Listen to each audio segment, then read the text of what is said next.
Hi, everyone. Thank you for coming to the Your Voice Matters Advocating for Community Health and Racial Equity in the American Rescue Plan webinar. We're excited to have you all here today, and we thank you for being here. I'm Jessica Castellanos. I'm with Public Health Advocates, Communications Manager. Our intern, Mariah Desizwaregi, will be sharing her screen today and the presentation. Holden Slattery, Public Health Advocates Communications Specialist, will be monitoring our live stream. And Mason Taylor will be monitoring our chat and selecting questions that will generate the most valuable conversation. Public Health Advocates is a nonprofit dedicated to challenging the unjust social, political, and economic conditions that perpetuate health inequities in California. As such, we have vetted the information presented today to ensure we provide tools to the best of our ability. However, we are not the last authority on any of the information presented today. And now, presenting our co-facilitators, April Jean, Policy Director of California COVIDJustice, a public health initiative, and Karen Smith, former Director of California Department of Public Health and member of California COVIDJustice. Thank you. All right, thank you, Jessica, for that great introduction, and welcome everyone to the webinar. We're going to go ahead and get started. We have a ton of information to cover, and we see that you all are logging in from various places across California. So again, thank you all for being here. Let's go to the next slide. So a quick note about us. So led by Public Health Advocates, we are California COVIDJustice. This is a coordinated initiative, a coordinated public response to deep-rooted inequities that the pandemic has laid bare. And so our leading issues include racism as a public health crisis, inadequate housing and homelessness, addressing the lack of economic supports, and the lack of public health infrastructure and workforce. This coordinated response was developed and is led by public health leaders across the state of California. And this initiative works to dismantle the systems and structures that have been put historically underinvested communities and people of color at greatest risk of adverse health outcomes. By advocating for needed policies, programs, resources, we push to strengthen public health infrastructure, help communities recover from COVID-19 and respond to longstanding health and economic inequities, and repair the damage caused by systemic racism and oppression. This initiative's priorities and strategies are informed by the steering committee members and public health leaders. And we're working, of course, in partnership with public health advocates. So statewide, what we really want to do is support legislation and community organizing to strengthen the public health infrastructure, again, address racism as a public health crisis, increase the supply of adequate and affordable housing with support services to prevent the growing number of Californians experiencing homelessness, and provide direct economic support to individuals and families in need. Next slide. So this presentation is a tool to help communities advocate for resources they need to recover from COVID-19. The American Rescue Plan Act, as many of you all know, I'm sure, has sent billions of dollars to California cities and counties. Next slide. And so what is the American Rescue Plan Act? So many of you, again, already know that on March 11, 2021, the president signed into law the American Rescue Plan Act for $1.9 trillion in coronavirus relief. And this package included $350 billion in funding going to state and local governments for fiscal recovery. And the funds were distributed to our states, tribes, and territories in early May. And so we know that cities and counties are actively distributing or determining where dollars are going as we do this presentation. And so the American Rescue Plan Act of 2021 aims to deliver immediate economic relief to help American families most impacted by COVID-19, especially low-income people of color.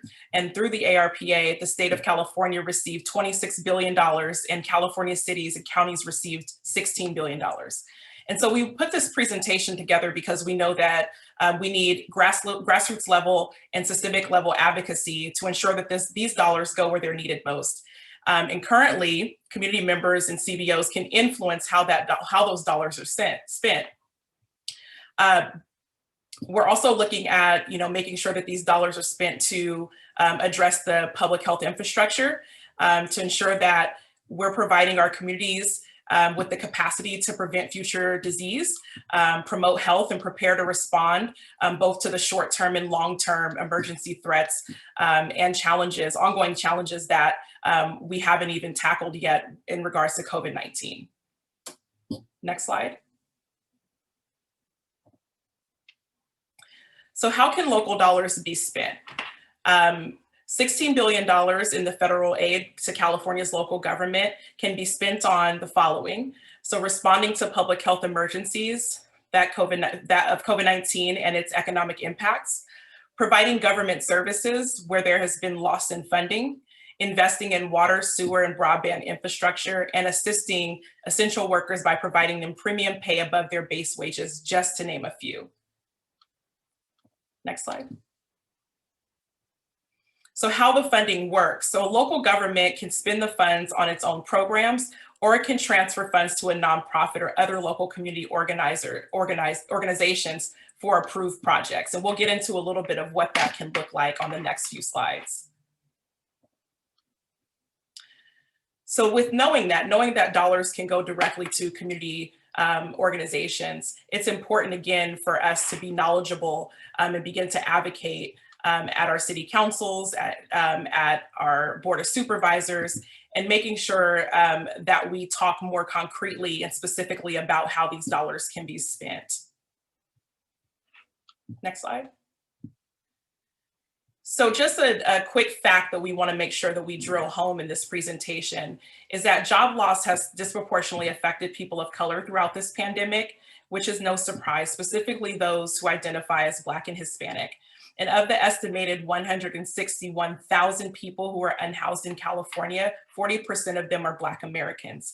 And so this initiative really leans into the idea, of course, that knowing that racism is a public health crisis, and many of these dollars can be used to remedy some of these long-term ills, both systemically and that have been laid bare due to COVID-19. And so investments of our public money into local governments that are closest to low-wage workers and communities of color who have lost the most in this unequal pandemic is needed and necessary step forward.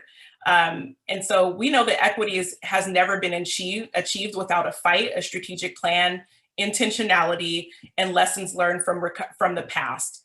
And so we're really pushing for a race-conscious approach and a sharp focus on delivering measurable benefits to those most impacted. And so making sure that if we don't do that, an absent race-conscious approach in how these dollars will be distributed will leave frontline communities and communities of color behind and further entrench racial inequities. And so we can't let this happen, obviously.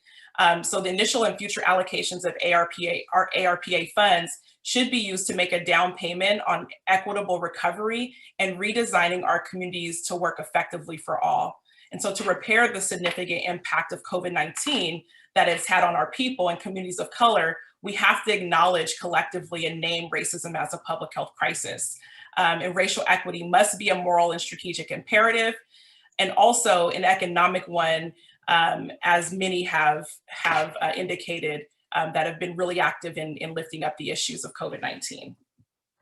Next slide.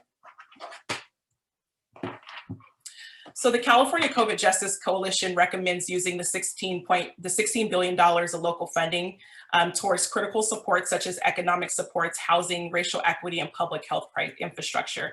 And so in regards to economic assistance, this can look like providing direct economic support to individuals and families in need, specifically utilizing these dollars to support families with cash payments, job training, and job placement. When we're looking at racial justice specific issues, we can address racism as a public health crisis and establish health equity through new policies and equitable funding and creating an equitable funding framework. And this can be done through funding partners to help with COVID outreach, vaccine access, language access, supporting our promotors, our cultural brokers. That is how we can make sure that we're getting these messages, getting these dollars to communities who have been most affected. And in regards to housing and homelessness, making sure that we're investing in increasing the supply of adequate and affordable housing with support services to prevent the growing number of Californians experiencing housing. So not just investing in affordable housing, but also investing in prevention. And this can be done through rental assistance, rental and mortgage debt relief, and funding of permanent housing options. And then when we're looking at our public health infrastructure, this can be done through laboratories, health orders, and employing a diverse workforce. This is one of the primary issues that we've seen with COVID-19 was that messaging and information was not facilitated in our communities by the public health departments in a culturally responsive way. So there were a ton of linguistic barriers. Many communities were unable to access the necessary information that they needed to combat the virus. And so investing in our public health infrastructure assures that that doesn't happen in the future. Next slide. And so just to take this a step further, here are some specific ideas on how we can spend the money in our own communities. So when we think about direct supports for families and small businesses, we can create pilot programs, guaranteed income programs for historically underinvested communities. There's a pilot program in Stockton that was headed by former Mayor Michael Tubbs called the SEED program, which gave 125 randomly selected residents $500 a month for 24 months. And the cash was completely unconditional, with no strings attached and no work requirements. And so, after looking at some of the preliminary findings from that program, they found that families, they benefited greatly from those additional dollars. And so that is absolutely something that we can do to offset the gross amount of dollars that have been lost in some of our most challenged communities and most vulnerable communities. So creating programs such as that would definitely have an impact on what has happened with COVID. And then also looking at programs in Oakland and San Francisco and LA County, to name a few. And we can drop some links in the chat just so you all can do some deeper research on that too. Next slide.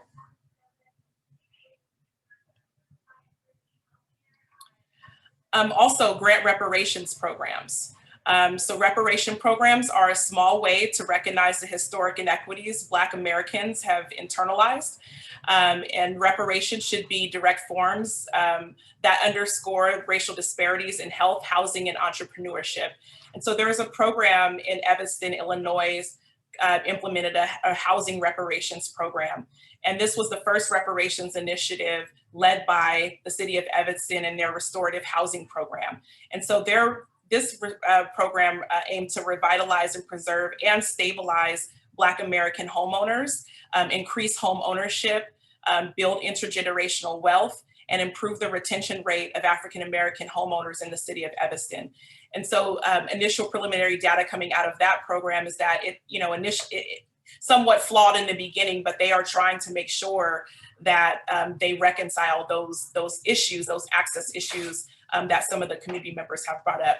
But all of these things are ways in which we can reinvest in our communities and make sure that they're not as impacted long-term economically as they are currently. Next slide.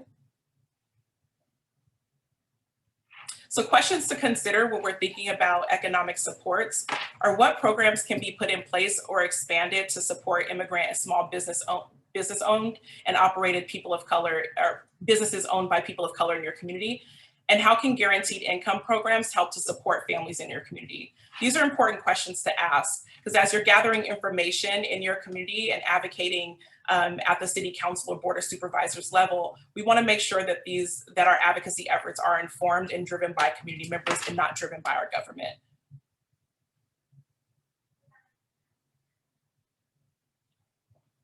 So when we think about housing and homelessness as another priority area, again, we want to make sure that we're investing in permanent supportive housing options, creating safe and organized spaces with wraparound services for unhoused people, again, to prevent recidivism, fund adequate, affordable housing and access to income-based housing, canceling or deferring rent and mortgages, as we've seen through efforts such as SB 91, and providing grants for home ownership. Next slide.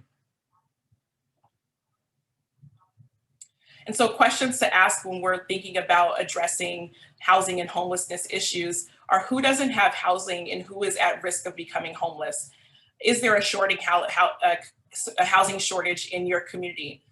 What programs can prevent homelessness? And how can your community use ARPA funding to provide shelter for people and families who are homeless? So these are, again, some really important questions to ask.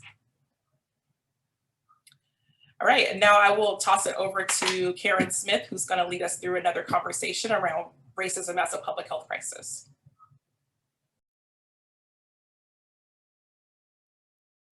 You're on mute, Karen. Sorry, thank you, April. I always forget. Thanks everybody for joining us this afternoon. Just having watched your names and organizations scroll through as you all came into the webinar here, I know that I don't need to tell you much about racism as a public health crisis, but having worked in the field of public health now for almost 30 years in California, I think that this is a unique opportunity that we have. Throughout California, as every single person I'm sure in this webinar knows, communities of color have had the highest rates of COVID illness and death. Latinx, Black, Native American, immigrant, and low-income populations have all been profoundly affected. These are the same people who still, despite some of us having to work from home and complaining about that, these are folks who had to get up every day and go in and be some of the most important essential service workers that kept us fed and housed and safe throughout COVID. The pandemic didn't create all of the inequities, especially the racial inequities in our society, but it has certainly exposed them. And the extreme level of inequality and inequity that we see in our underinvested in communities. We need to make long-term investments that ensure advancements in racial equity and remove the barriers that currently exist. Some of those barriers are historic and virtually invisible, particularly to those of us who don't live in these communities. There's a lot more information on our website that you can get on current data around COVID illness and deaths in California by race, ethnicity, so I won't run through the numbers. But I do want to stress that the ARPA funding, the Recovery Act funding, really should be used in a way that creates an inclusive, accessible, and equitable recovery. We need to invest in the recovery of these communities and to fund programs that will dismantle the long-term health inequities that currently exist.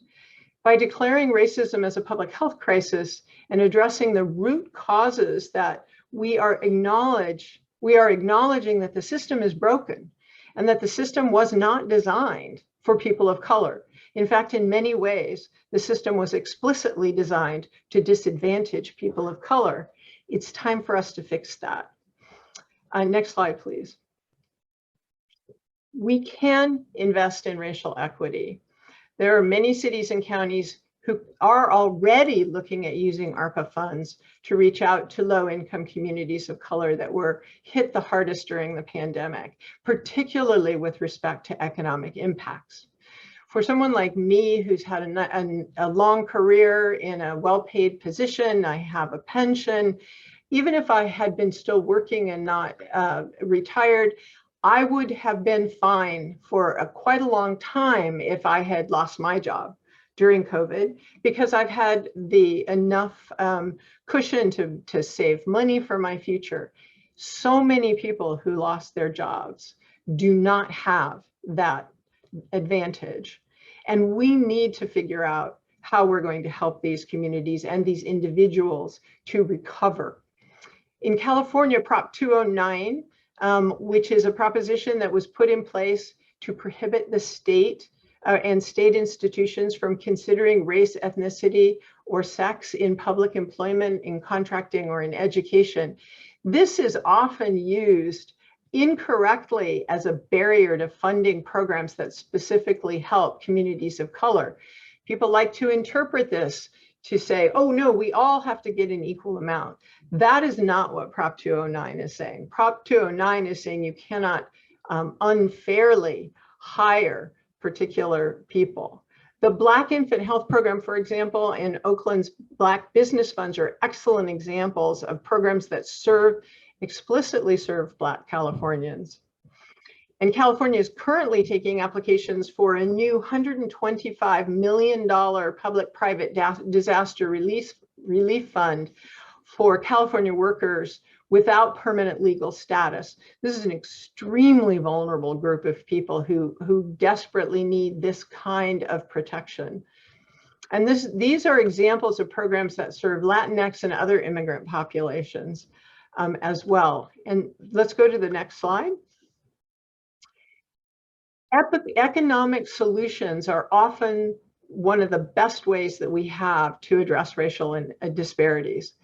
People of color are, as I mentioned earlier, much more likely to be essential workers. Our nurses, agricultural workers in the retail and food industry, these are the folks who continue to be most at risk for COVID-19, particularly now as rates of COVID cases are increasing due to the Delta variant. Funds that we provide through ARPA can pay hazard pay to essential workers. These are folks who are already working at the lowest end of the pay scales, and they're doing jobs that, while they don't seem dangerous necessarily during the ordinary times, have proven to be extremely risky to their health during this time. We can also raise minimum wages to be truly livable wages. I don't think there's anyone in California who thinks that you can live, a family of 4, on $22,000 or $23,000 a year. That's the federal poverty level. It's absurd in California. The same thing is true of minimum wages, which federally haven't been changed in years. It's critical that we elevate living wages so that we can reduce poverty rates for people of color. In fact, providing livable wages reduces poverty for everyone. Reducing poverty is one of the best ways that we can improve health outcomes across our communities and, frankly, make our communities thrive. Next slide, please.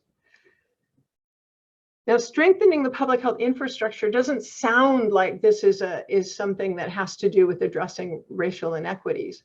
But the truth is, one of the most powerful forces that we have working to create health equity in particular, which tracks along with racial equity, is our public health infrastructure. Public health provides a capacity to respond to threats and to chronic health challenges. And those chronic health challenges are ones that are disproportionately affecting the very same communities that have been hardest hit by COVID and have been for decades. Because these are people who have grown up in circumstances, places where they live, work, and play, where they do not have the same opportunities as somebody like me has in choosing the healthiest lifestyle. Those are the opportunities that everyone deserves. And if we can provide health equity, we will, in fact, increase the number of healthy people in our communities, which help our communities thrive, but it also decreases the cost of healthcare, which is one of the most expensive things that we do in the United States.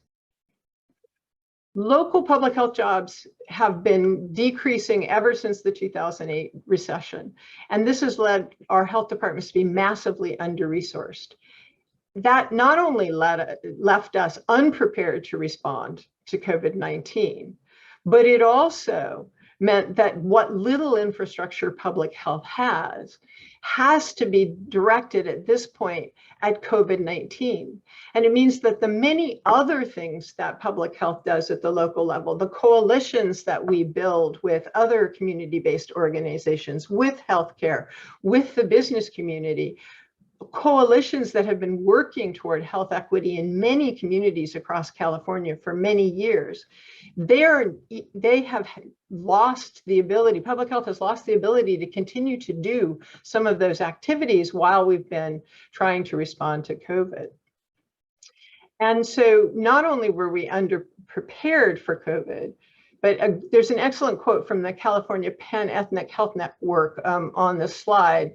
Communities of color who are becoming ill and dying at higher rates than whites are bearing the brunt of these decisions about public spending. Public health is one of the resources that provides most assistance to communities that have been long underinvested in. We often speak on behalf of those communities. We teach people how to speak on their own behalf. There's a lot that public health does every day in these communities that we haven't been able to do. We haven't been able to do for a couple of decades now because of the downturn in funding for public health. And that has had a direct impact on those communities as well. Next slide, please. The ARPA funds can really help communities reduce historic inequities and address the root causes of these inequities and the disparate impact of COVID. By strengthening community health programs and collaboratives, these are some of the very collaboratives I've been talking about that public health works with, creating mobile health units, promotoris programs, really bringing people from communities who are respected in their communities to be spokespeople for them and to bring health to them. They are incredibly important programs that are supported by many local public health departments across the state. And street medicine clinics, which are a vital resource for our unhoused populations, among others. Creating and strengthening task forces and community-based communication campaigns is something that public health has done for many years in collaboration with small nonprofit organizations and other groups of citizens to try to make sure that the most impacted communities, like undocumented individuals and persons with disabilities, are provided with the information that they need to be healthy. Also, we can use ARPA funding to provide equitable and widespread vaccine distribution, really taking vaccine to these communities where people are working so hard every day as essential service workers, aren't allowed time off to go get vaccinated, et cetera. And we really do need to bring vaccines to these communities specifically. ARPA funding can also be used by public health to improve outreach, education, and translation services of the vital information that people need to learn how to know how to be safe during COVID. These sorts of resources can be provided through public health, the public health infrastructure with ARPA funding. Next slide, please. So racial equity and public health infrastructure, let's think of some questions what we're really hoping you all are going to do after this webinar, if you haven't already been engaged in, is bringing your communities together to talk about what your priorities are for the ARPA money, and then giving you the tools to advocate with your local governments as well as the state government on how the ARPA money should be used, and insisting on the transparency so that you can actually see where it goes and to ensure that it's going to the places we want it to go. Racial equity and public health infrastructure are really two important, critical things to address with this money. Here are a couple of questions. What public health needs in your community haven't been addressed because public health has been busy trying desperately to respond to the pandemic? What existing programs can be supported and expanded with ARPA funding to better improve community health?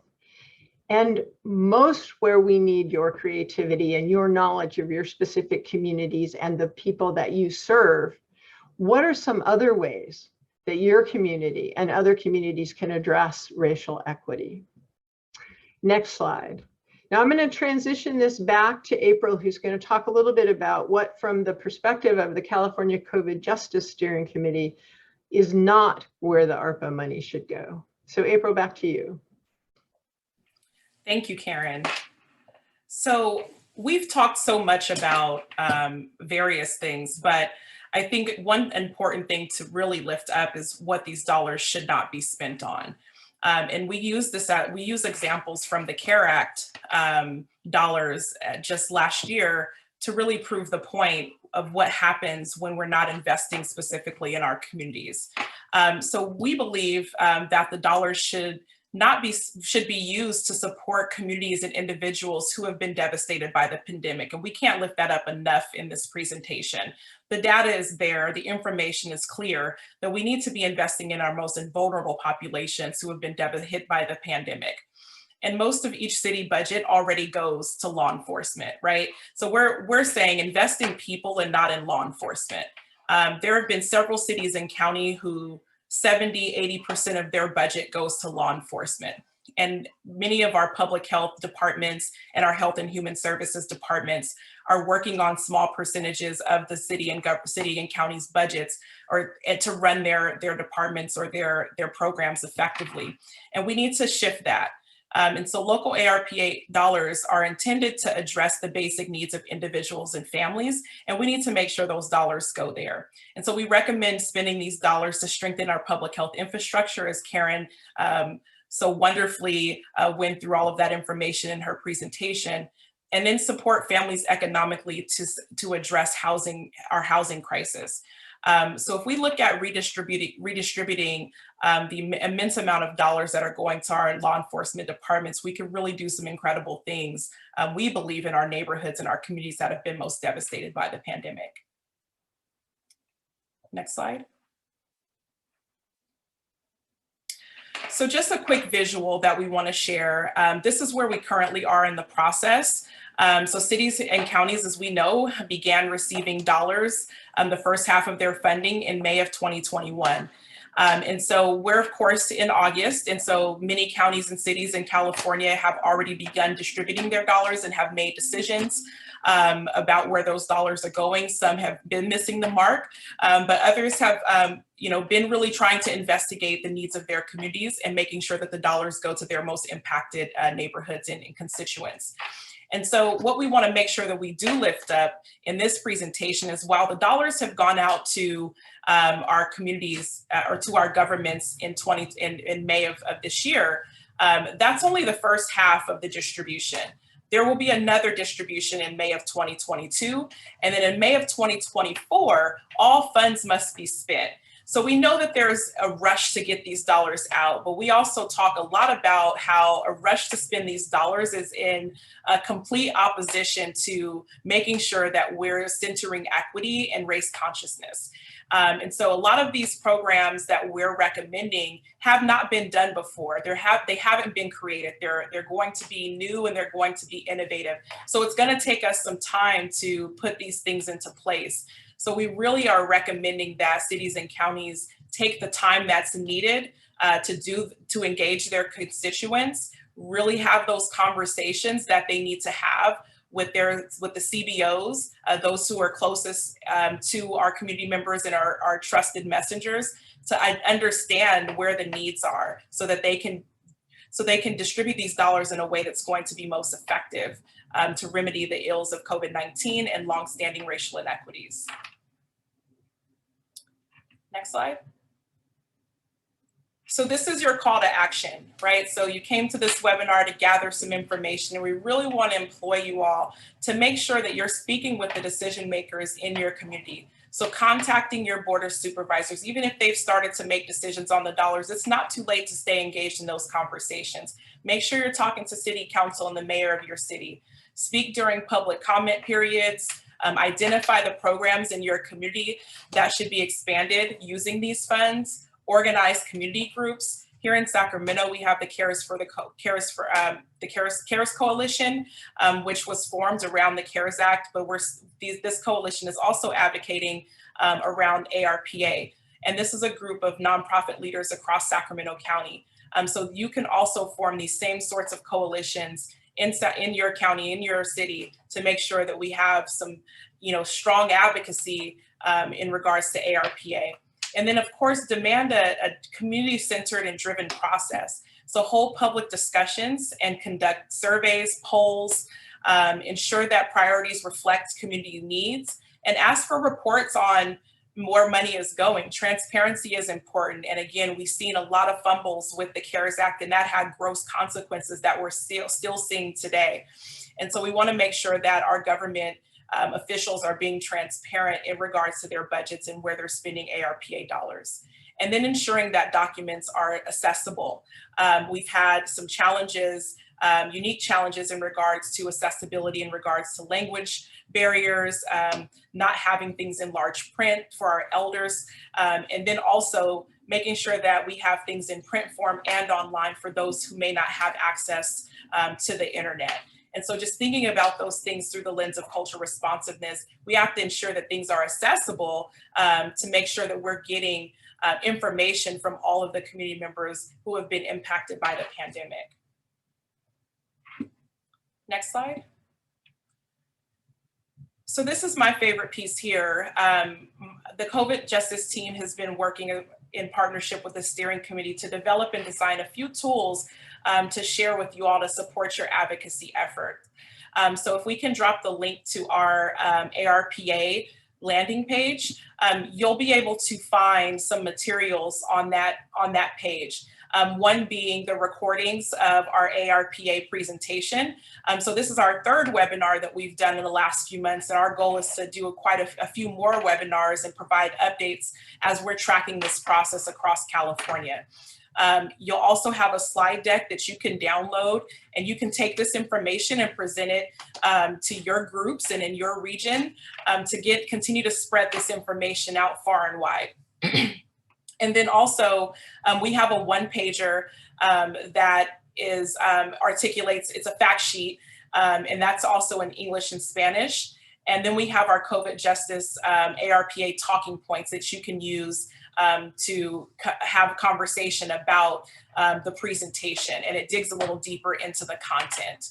And we're also working on a template of a demand letter to send to county and city officials. And that can be used if you have or are working with coalitions in your city or county or in your region. That's an awesome tool to make sure that you put your community, your city officials and government folks on alert that we are truly watching this process and we're staying vigilant to ensure that we don't make the same mistakes that we've made in the past, particularly with this CARES dollars. Next slide. And so that concludes our presentation. Again, so for more information, visit Public Health Advocates. We're going to transition into a Q&A session. So I will toss it over to Mason to lead us through that portion of the presentation.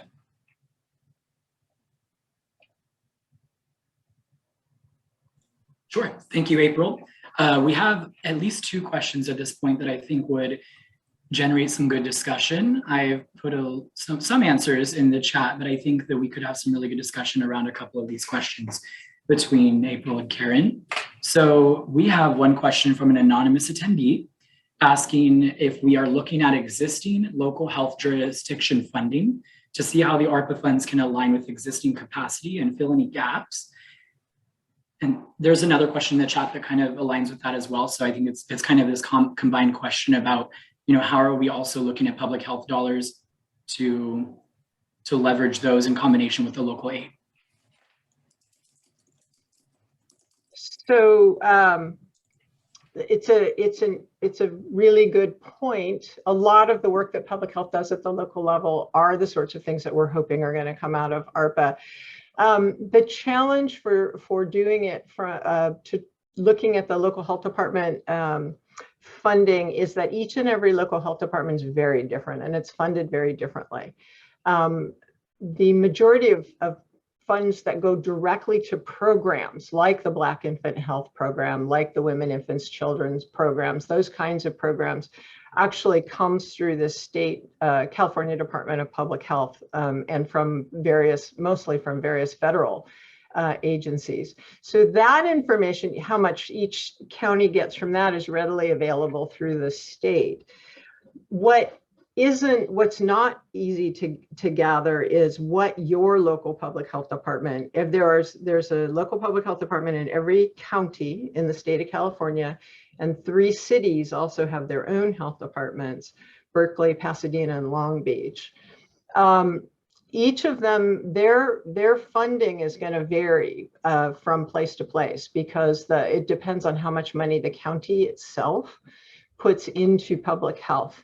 And that has been very variable. I will tell you, over the years, from There are counties that put virtually no money into public health, and then there are counties that put substantial amounts of money into public health. And that's one of the reasons why we point to the public health infrastructure as a way to really try to address equity through funding programs that are explicitly serving those populations that have been most disadvantaged by COVID and continue to be disadvantaged. So I would encourage you to talk to your local board of supervisors, because with the exception of those 3 cities, the funding comes through the board of supervisors of the county. For those 3 cities, it would be the city council, and request the budget. And then ask them to explain it to you, because the other thing that we like to do in government, and I've worked for government for my entire career, not anymore, is to make budgets really hard to read. And so they have an obligation to explain the budget to you in ways that you can understand, and hopefully get the information that you need for your community, and to help you decide with your colleagues what you really want to focus on in your community.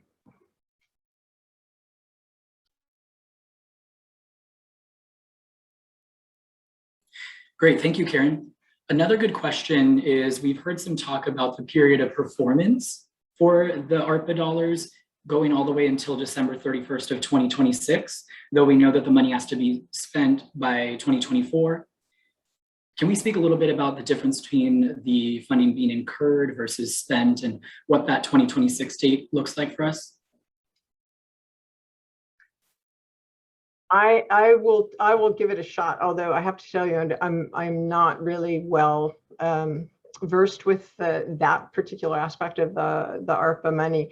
What I do know typically is that money has to be in what's called encumbered. So in other words, it has to be assigned into a specific thing, or either a contractor or a line of business, something like that. And then it's often said, you've got X amount of money, you can spend it over 3 years, you have to spend it for these things. And that's actually, I think what we're seeing is that, and April, please correct me if I'm wrong about this, but that the money has to have already been budgeted out, if you will, by the time that that 2024 things, your projects can continue through, the work that you're doing can continue through 2026, but it has to be already assigned to what it's going to go for by 2024.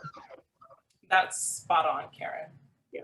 I also think the measurement period for the efficacy of whatever it is you do, they want you to also continue to gather data to demonstrate the effectiveness of what you did over those subsequent 2 years, because it can take a long time. You may have built a brand new program and you ramp it up, and you still need that extra 2 years just to say how it's working, so that it can continue to get funding, hopefully from local or state sources. Great. And I know that we won't have a for sure answer on this, but I think it might be a good discussion, is how have you been tracking each county, and will we issue a report card on how each county is doing with alignment to their spending and the purpose of ARPA? That's a really great question. I think it certainly is going to be a necessary thing for us to do. I'm wondering, I think there are some organizations that are thinking about this as well, specifically Policy Link and others who have put out toolkits and recommendations around how ARPA dollars can be spent. I know Public Health Advocates in particular is looking at, through these presentations, we're getting a lot of feedback and information from folks across the state who are very interested in sharing feedback about how things are going in their regions, in their counties, in their cities. And so myself as a director, and Mason Taylor, who is the program director or program manager for California COVIDJustice, we're looking at creating some sort of spaces and small groups for us to collect this information and figure out how we can gather information from some of our counties who have been hit in regards to our most vulnerable populations. Because we know that some counties and cities are not as diverse as others, or may have differing challenges in relationship to the pandemic. And so in regards to this particular initiative, we're really looking at those structural and racial disparities that have impacted our most vulnerable communities of color. And so we're thinking about figuring out, how to identify those counties and how to do some sort of analysis on our ARPA dollars and do some compare and contrast with the CARES Act. And hopefully we can identify some lessons learned and some improvements. And we're hoping that we're not repeating the same mistakes of a year ago. That's a really great question. I think it's an excellent question, and I don't know who's aggregating that. I do think that organizations that have ideas about what we're hoping is going to happen is that in every community there will be groups, particularly the nonprofit sector and small community organizations, as well as maybe some of the small businesses that are owned by people of color, can come together and in addition to engaging with the leadership in your county and city, and making your own demands for how the money should be spent, is holding them accountable and saying, how are you going to report back to us about what you did with the money and whether it worked? One of the things that people typically do is you plan to spend money in a particular way, and you may even spend it in that way, but if you didn't plan on how you're going to know whether it worked or not, and this is true of government says, well, we're going to put this much money into this, but how well are they going to evaluate whether that investment worked? Did it achieve? What are they trying to achieve with the money? And did it work? And how, they say, oh, here's what we're going to do with the money, X, Y, and Z, and say, well, how are you going to know if X works? How are you going to know if Y works? And how are you going to know if Z works? And then hold them to it, because that's what their job is. That's what you should be. Every single citizen has the right, everybody who lives in a jurisdiction has the right to expect that of the elected and administrative officials in their governments, their local governments. Great. We also have a question in the chat surrounding our initiative. So I thought this would be a good opportunity to talk a little bit about our makeup and our methodology. Lori Walsh asks, are the state California COVIDJustice meetings open to the public? If so, when are these meetings? Oh, that's a really great question. Thank you for posing that. So just to add some clarity, so the California COVIDJustice Steering Committee is ran under public health advocates, not the state, just to make sure that, I'm not sure if that was the thought there. But we meet twice a month, and I think that's an interesting question on whether or not these can be public meetings. Currently, they're not public meetings, but I'm wondering in the future if we can consider figuring out how to have more public engagement. I know that is something, and Karen, you can speak to this as well, something that we constantly think about is how to include community voice in our committee meetings. What I think will be really important to take away too from this meeting is, from this webinar, is that our steering committee is compiled of 10 really brilliant individuals from across the state of California. Everything from, as you see with Karen Smith, former public health director, to grassroots organizers. And our steering committee is very diverse in culture and language, and background and generations. So I think, we have a unique compilation of individuals on our steering committee that make this committee really strong. But I think we can think more critically around how are we engaging the community, and how do we make sure that we're inviting folks to participate in these conversations. Yeah, so just to add a little bit to April's point, the steering committee, California COVIDJustice, is actually funded by philanthropic funding. Several philanthropies in California came together and said, we really have to be sure that we as a state are doing the right thing to ensure an equitable COVID recovery.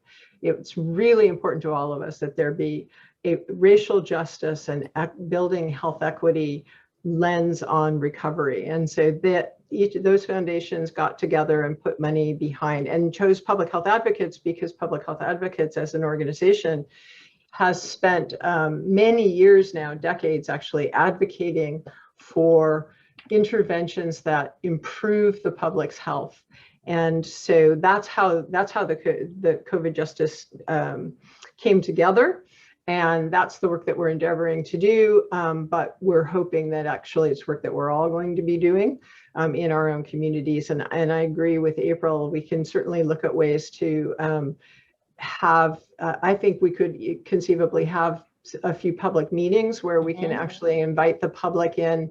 And it's a very small organization, so we don't have tremendous capacity, but to really have an exchange of ideas and get input on perhaps some of what we're doing is we're creating an advocacy agenda for a just and equitable recovery from COVID that we will be presenting to the legislature as an example. And so that's the sort of thing we would love to get the public's input on, and we'll bring that back to the group as a whole to discuss.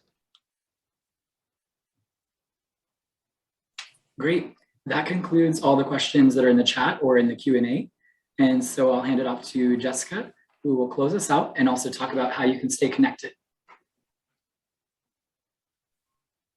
Thank you to all our participants here today, and thank you to our co-facilitators, April and Karen. If you have registered here today, we will be sending up a follow-up email with a recorded version of this webinar, and this will also be searchable on YouTube. We have also been live on Facebook, and so you can find us through Public Health Advocates. On YouTube, you can also find us through Public Health Advocates. Thank you to all of our participants. Have a wonderful afternoon. Thank you, everyone. Thank you for coming today. Thanks, everybody.